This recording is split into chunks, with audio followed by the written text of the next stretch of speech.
Pada pagi hari ini kita masih diberikan nikmat sehat walafiat sehingga kita bisa bermuajahah, bersilaturahim, mengawali aktivitas kita di Sayyidul Ayam ini dengan berzikir, memohon kepada Allah. Mudah-mudahan apa yang kita baca dari mulai surat Al-Fatihah, surat Al-Ikhlas, Al-Falaq, An-Nas, surat Yasin dan Al-Ma'syurat mengingatkan kembali kepada kita bahwa sesungguhnya hanya dengan berzikirlah kita akan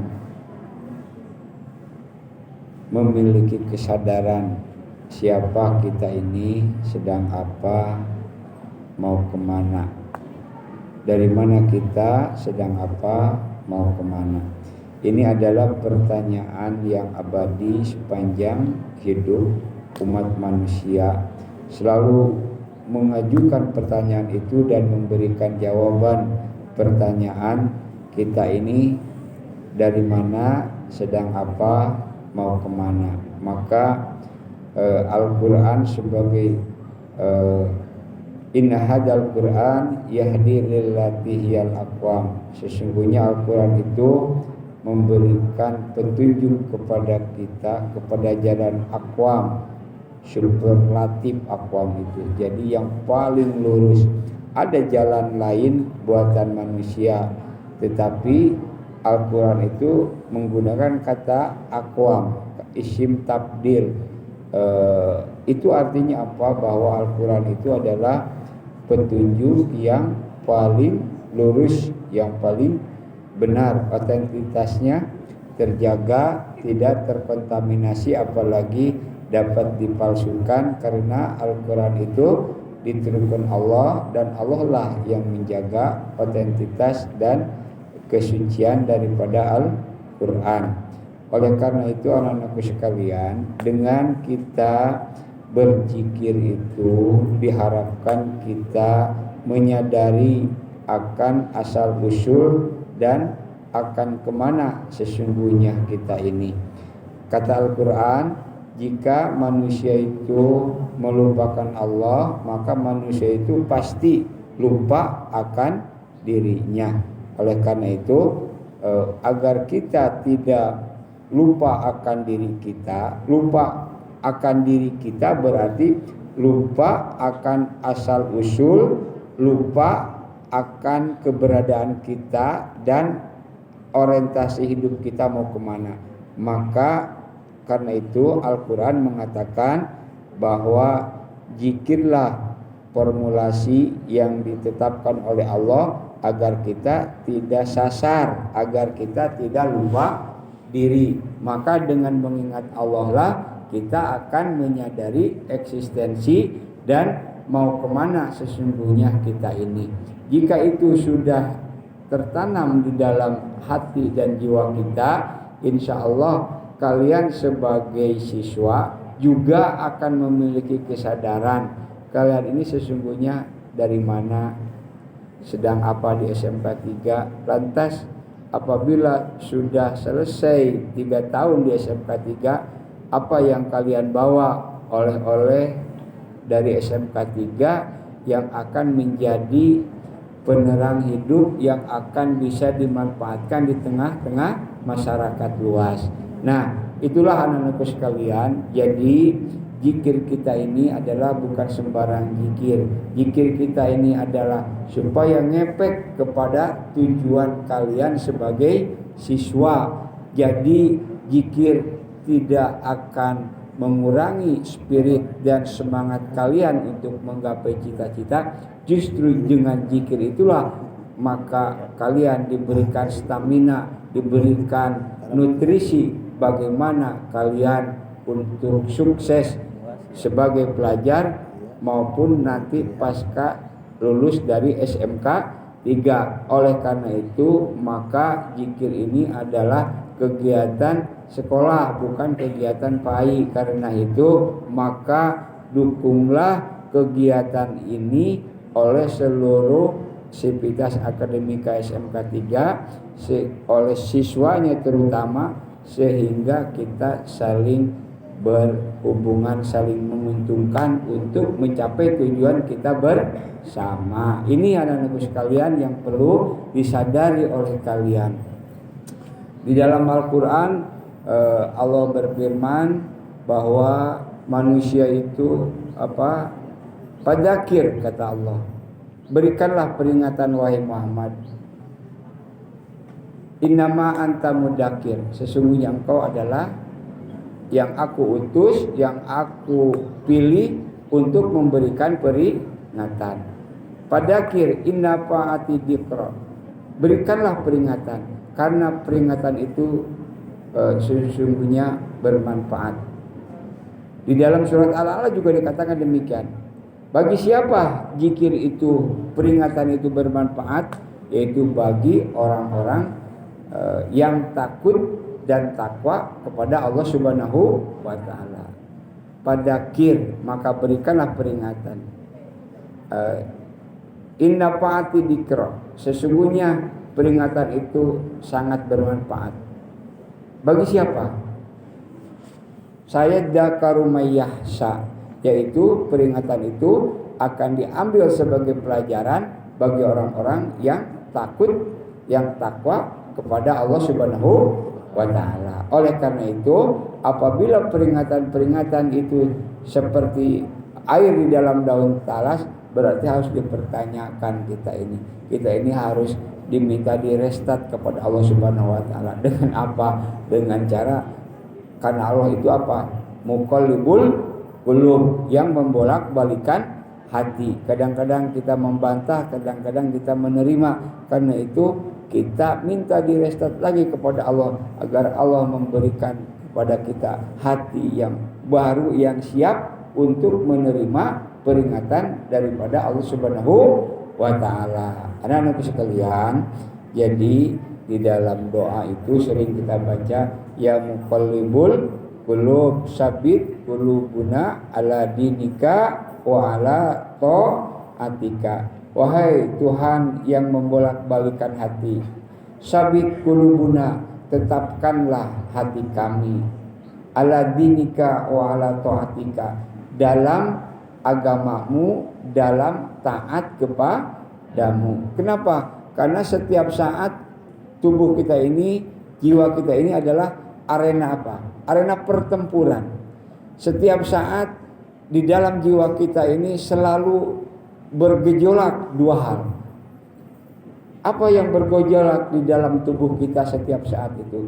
Yaitu falhamaha fujuraha wa taqwaha, yaitu bisikan kepada ajakan ketakwa dan bisikan kepada jalan fujur atau perbuatan dosa. Setiap saat kita dituntut untuk memutuskan apa yang akan kita ikuti. Apakah bisikan kepada takwa atau bisikan kepada kejahatan. Itu senantiasa dan tidak akan pernah berhenti selama hayat masih dikandung badan, selama napas masih berhembus pada diri kita. Itulah manusia. Karena itu maka manusia agar di dalam langkah meniti kehidupannya itu tidak mengikuti fujur dosa, maka dia harus mendekatkan diri kepada Allah Subhanahu wa taala. Dengan apa? Ya, diantaranya adalah dengan zikir, dengan tausiah, fadzakir, kata Allah. Ya, innama anta mudakir, sesungguhnya engkau Muhammad, para pewaris Nabi Muhammad, para ulama, para kiai, para guru, para ustadz, para orang tua, para pemimpin, adalah engkau inilah adalah memberikan peringatan. Lasta alaihim bimusaitir, tapi kamu tidak akan bisa menarik orang untuk memeluk, untuk menerima apa yang kamu sampaikan. Di dalam surat Yasin kita baca, wa ma alaina ilal balagul mubin. Tidaklah Muhammad itu kecuali adalah untuk menyampaikan kewajiban-kewajiban yang Allah perintahkan kepada umat manusia yang dijumpainya. Persoalan orang itu mengikuti atau tidak, Allah mengatakan innaka la tahdi man ahbabta walakinallaha yahdi may yasha. Sesungguhnya engkau Muhammad tidak akan bisa memberikan hidayah kepada orang yang engkau jumpai, kepada orang yang sangat engkau inginkan keimanannya. Innaka la tahdi man ahbabta walakinallaha yahdi may yasha. Akan tetapi Allah lah yang akan memberikan hidayah kepada orang yang dikehendaki oleh Allah Subhanahu wa ta'ala. Karena itu anak-anakku sekalian, di dalam sejarah Islam tidak ada pemaksaan untuk memeluk agama Islam. Mengapa? Karena seseorang itu, satu kaum itu, satu bangsa itu memeluk tidaknya agama Islam bukan persoalan mubalik, bukan persoalan ustadz, bukan persoalan nabi, tetapi ada campur tangan Allah Subhanahu wa ta'ala. Karena itulah di dalam ajaran Islam, di dalam sejarah Islam tidak pernah terjadi pemaksaan untuk memeluk agama Islam. Orang itu menerima tidaknya kepada agama Islam adalah anugerah dan pilihan. Allah katakan, mau iman silakan, mau tidak silakan, tetapi laha ma kasabat wa 'alaiha maktasabat. Segala apa yang kita putuskan, segala apa yang kita lakukan akan kembali ujungnya, hasilnya kepada diri kita masing-masing. Kenapa? Karena Allah telah memberikan kebebasan kepada kita untuk memilih. Sekali lagi, untuk memilih yang bertanggung jawab. Jadi istilah memilih bertanggung jawab bukan hanya dalam pemilu, di dalam beragama Al-Quran menyatakan seperti itu. Kesadarannya, tanggung jawabnya apa? Bahwa apapun yang kita putuskan akan kembali kepada diri kita masing-masing. Oleh karena itu anak-anakku sekalian, karena kita ini lemah, karena kita ini pengetahuannya terbatas, kita ini tidak tahu apa yang terjadi di balik tembok sana, tidak tahu apa yang terjadi setelah pengajian ini, maka kita selalu minta kepada Allah, ihdinas syiratal mustaqim, syiratal ladzina an'amta 'alaihim ghairil maghdubi 'alaihim waladdallin. Tunjukkanlah aku ya Allah kepada jalan yang lurus, yaitu jalan an'amta 'alaihim, jalan yang telah engkau berikan nikmat kepada mereka. Ghairil maghdubi 'alaihim waladdallin, bukan jalan yang kau murkai dan juga bukan jalan yang sesat, yaitu jalan Shiratal Mustaqim, jalan yang lurus, lempang, yang akan membawa keselamatan hidup di dunia kini maupun kelak di akhirat. Jadi anak-anakku sekalian, sekali lagi, kalau berbicara tentang toleransi, apalagi yang dituntut dari ajaran Islam, apalagi yang dituntut dari penganut Islam yang setia kepada sumber ajaran Islam. Al-Quran menyatakan seperti la ikraha fiddin. Jadi kita baca tadi, tidak ada paksaan untuk memeluk agama.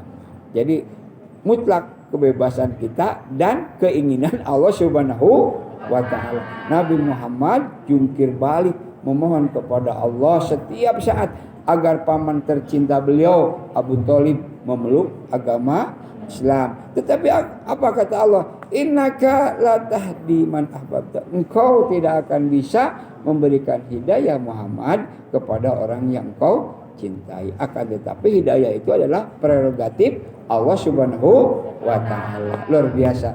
Ini adalah bukti otentik toleransi di dalam ajaran Islam.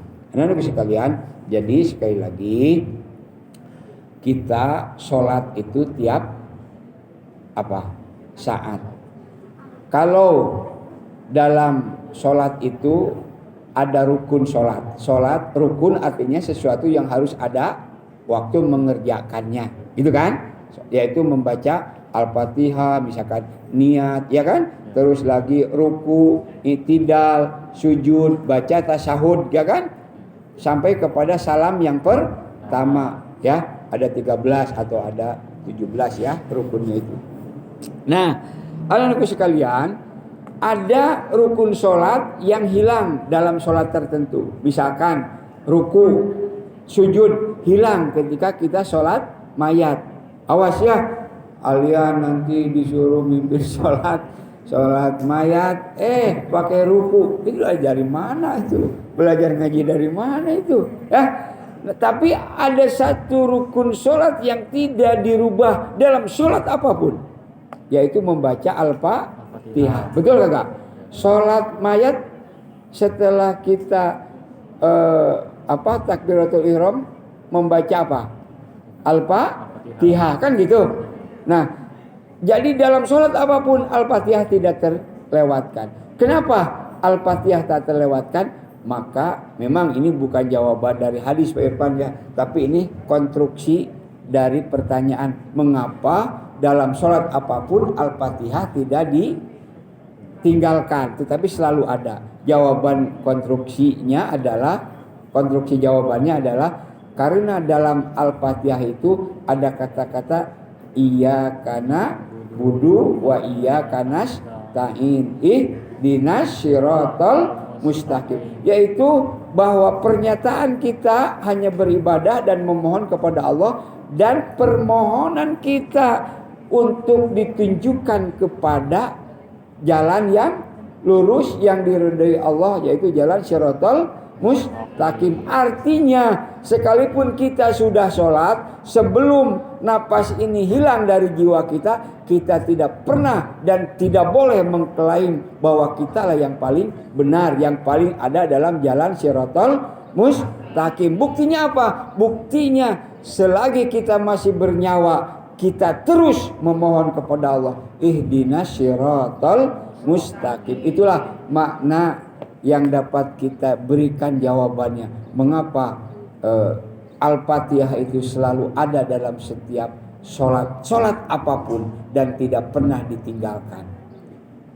Karena di situ ada permohonan dan supaya mengingatkan kepada kita, jikalau kita sudah biasa sholat, maka janganlah kita merasa bahwa kita lah yang merasa paling benar. Kalau memang kita sudah benar dan sudah sampai kepada Allah, ya berarti tidak ada lagi dong permintaan kepada Allah Subhanahu wa ta'ala. Mengapa? Karena kita sudah sampai kepada tujuan. Betul kagak? Nah, jadi adik-adik sekalian, ya, disinilah intinya kita insya Allah dengan meresapi surat Al-Fatihah tadi, insya Allah tidak akan mengidap pada diri kita rasa jumawa, rasa merasa benar sendiri, tetapi akan lahir pada diri kita selalu ingin dan terus belajar dan belajar. Itu kan? Supaya apa? Supaya hati kita itu ada tetap dalam taat, dalam jalan lurus, dan kita ini senantiasa mendekatkan diri kepada Allah agar kita ini belajar untuk tawadu, rendah hati. Jangan pernah kita ini merasa paling benar, menyalahkan orang lain. Guru kita boleh berbeda, organisasi kita boleh berbeda, sejarah kita boleh berbeda, tetapi tidak boleh kita mengaku diri kita yang paling benar, apalagi menyalahkan orang lain. Buktinya adalah ihdinas siratal mustaqim, terus menerus. Artinya itu dikumandangkan, berarti kita juga belum tahu apakah kita sudah sampai apa tidak. Yang penting kita adalah sedang menempuh jalan untuk menuju bertemu dengan Allah Subhanahu wa ta'ala. Karena itu di dalam sholat di dalam Al-Quran dikatakan, utlu ma uhiya ilaika minal kitab aqimis sholah inna sholata tanha anil fahsai wal munkar wala dzikrullahi akbar. Wallahu ya'lamu ma tasna'un. Bacakanlah Muhammad tentang apa yang ada di dalam Al-Quran. Dirikanlah sholat. Sholat itu mencegah perbuatan keji dan munkar. Sholat itu adalah zikir yang paling utama. Allah tahu, maha tahu terhadap apa yang kamu lakukan. Nah, siapa yang bisa khusyuk di dalam sholat? Siapa yang bisa sempurna di dalam sholat? Di dalam Al-Quran dikatakan wasta'inu bisobri washolat. Mintalah kamu pertolongan kepada Allah dengan sabar dan sholat. Ya, akan tetapi sholat itu adalah hal yang berat, kecuali bagi orang, diantaranya di dalam surat Al-Baqarah dikatakan orang yang khusyuk itu adalah orang yang yakin akan pertemuannya dengan Allah Subhanahu wa ta'ala, yakin akan adanya hari setelah dunia ini berlalu, akan dimintai pertanggungjawaban. Orang yang yakin bahwa seluruh amal perbuatan kita akan dipertanggungjawabkan di akhirat dan kita yakin bertemu dengan Allah, maka orang seperti itulah insya Allah sholatnya khusyuk. Anak-anak sekalian, mudah-mudahan itu tausiah kita pada pagi hari ini ada manfaatnya. Mudah-mudahan apa yang kita maksud, apa yang kita tuju, Allah mengabulkannya. Orang-orang tua kita yang sedang mengisi rezeki diberikan rezeki yang berlimpah ruah dan berkah. Bapak Ibu guru SMK 3 mudah-mudahan diberikan kesehatan, diberikan rezeki, diberikan segala kebaikan yang Allah ridhoi, serta orang-orang tua kita, Bapak Ibu guru SMK 3 yang telah tiada, yang sudah ada di alam barzah, mudah-mudahan dengan zikir kita, dengan doa kita, dengan permohonan kita kepada Allah, mudah-mudahan di alam barzah sananya senantiasa dilapangkan, di alam kuburnya dijauhkan dari fitnah kubur. Anak-anak sekalian, persoalan doa itu adalah di dalam Nabi Ibrahim dikatakan Rabbana gfirli wali walidayya walil mu'minina yauma yaqumul hisab. Ya Tuhan kami, ampunilah dosaku, dosa kedua orang tuaku, dosa orang-orang beriman pada hari kiamat. Jadi Nabi Ibrahim sendiri mendoakan orang-orang yang beriman. Mudah-mudahan kita doakan orang-orang yang beriman, baik yang masih ada maupun yang telah tiada. Mudah-mudahan ampunan Allah menyertai kepada mereka. Oleh karena itu, sebelum nanti manajemen menyampaikan, nggak ada pengumuman. Untuk itu mari kita berdoa, bertawasul kepada Allah. Insya Allah akan dipimpin oleh Bapak Irfan. Mudah-mudahan aktivitas kita di pagi hari ini membawa kebaikan bagi kita. Mohon maaf atas segala kekurangannya. Terima kasih atas segala perhatiannya. Saya minta pada Jumat yang akan datang, Bapak nggak usah teriak-teriak, Bapak nggak usah manggil-manggil. Kalian sudah tahu sendiri kalau Bapak atau Pak Irfan sudah duduk berbaris di sini, semuanya baris duduk. Jangan lagi memancing dan memprovokasi untuk marah-marah. Paham? Baik, Pak Irfan tutup dengan doa.